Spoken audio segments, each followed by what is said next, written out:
ലൂപ്പുമായി ബന്ധപ്പെട്ട മറ്റൊരു ക്വസ്റ്റ്യൻ കൂടി പരിചയപ്പെടാം.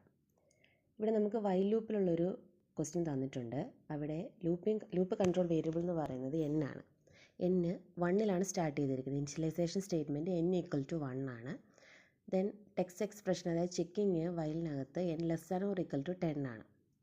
അതുപോലെ ബോഡി തന്നിട്ടുണ്ട്. ബോഡിയിൽ n പ്രിൻറ്റ് ചെയ്യാനാണ് പറഞ്ഞേക്കുന്നത്. ദെൻ n 1 വീതം ഇൻക്രിമെൻറ്റ് ചെയ്യുന്നുണ്ട്. ++ n ആകുമ്പോൾ 1 വീതം ഇൻക്രിമെൻറ്റ് ചെയ്യുന്നുണ്ട്. അപ്പോൾ ഇവിടെ നമുക്ക് തന്നിരിക്കുന്ന ക്വസ്റ്റ്യൻ കോഡിൻ്റെ ഔട്ട്പുട്ട് എഴുതാനാണ്. അപ്പോൾ ഔട്ട്പുട്ട് എഴുതാൻ പറയുമ്പോൾ നമ്മൾ ഇനിഷ്യലൈസേഷൻ 1ലാണ് തുടങ്ങുന്നത്. ചെക്കിങ് എവിടം വരെ പോകുന്നുണ്ട്? 10 വരെ പോകുന്നുണ്ട്. ദെൻ n എത്ര വീതം കൂടുന്നുണ്ടെന്ന് നോക്കണം. എത്ര വീതം കൂടുന്നുണ്ട്? 1 വീതം കൂടുന്നുണ്ട്. ദെൻ 1 മുതൽ 10 വരെ ആയിരിക്കും. എന്താണ് പ്രിൻറ്റ് ചെയ്തേക്കുന്നത്? പ്രിൻറ്റിംഗ് സ്റ്റേറ്റ്മെൻറ്റ് സി ഔട്ടിൽ എന്താ പ്രിൻറ്റ് ചെയ്യാൻ പറഞ്ഞിരിക്കുന്നത് നോക്കണം. n ആണ് പ്രിൻറ്റ് ചെയ്യാൻ പറഞ്ഞത്. അപ്പോൾ n 1ൽ തുടങ്ങുന്നു, 1 2 up to 10 വരെ പോകുന്നു, 1 വീതം ഇൻക്രിമെൻറ്റ് ചെയ്യുന്നു. അപ്പോൾ 1 മുതൽ 10 വരെ പ്രിൻറ്റ് ചെയ്യാനുള്ള ഒരു പ്രോഗ്രാമാണ് തന്നിരിക്കുന്നത്.